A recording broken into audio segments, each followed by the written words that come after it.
గత వారం రాజంపేట మండలం ఎల్లాపూర్ తాండాలో భారీ వర్ష బీభత్సంతో ఆ తాండా మొత్తం వరద నీటితో నష్టపోయిన గిరిసిన లంబాడి కుటుంబాలకు ఈ రోజు శ్రీరామ్ సేవా సమితి ఆధ్వర్యంలో ఎల్లాపూర్ తాండాలో వరద బాధితులకు సహాయార్థం తాండాలోని 175 కుటుంబాలకు నిత్యావసర సరుకులు, బియ్యం, కిరాణా సరుకులు సుమారు 1,05,000 రూపాయలు విలువ గల సరుకులను వరద బాధితులకు పంపిణీ చేయడం జరిగింది.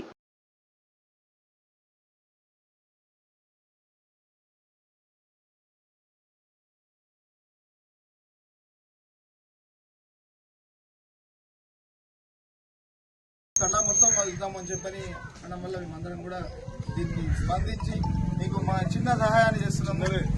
మా చిన్నదే ఇది, మీరు ఎవరు కూడా ఇది కాకుండా 1 by 1 తీసుకోండి. నమస్తే. మానవతా దృక్పథంతో మనకు ఏదో వచ్చిన విధంగా నిత్యావసర సరుకులు పంపిణీ చేయడానికి వచ్చిన వీళ్ళందరూ మనము సముదాయంతో వాళ్ళు ఇచ్చేదాన్ని స్వీకరించాలి. అందరికీ కూడా ప్రతి ఒక్కరికి కూడా మనం ఎంతమంది అనేది దానా ఇవ్వడం జరిగింది. ప్రతి ఒక్కరికి ప్రతి కుటుంబానికి సరుకులు ఇస్తారు. వాళ్ళు మనకి ఇంత దూరం వచ్చి మనకు ఇస్తున్నందుకు వాళ్ళందరికీ సమితి వాళ్ళకు పేరు పేరున ధన్యవాదాలు. ఎల్లాపూర్ తండా వాసులు చాలా నష్టపోయారు. వాళ్ళకు మనం సహాయ కార్యక్రమం చేయాలని మా సమితి వాళ్ళని సంప్రదించడం జరిగింది.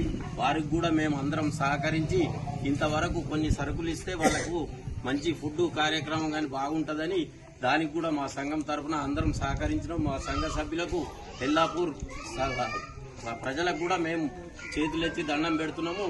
ఇటువంటి వరద బాధితులు ఇంకోసారి రాకుండాదని మేము ఆ దేవుణ్ణి ప్రార్థిస్తున్నాం.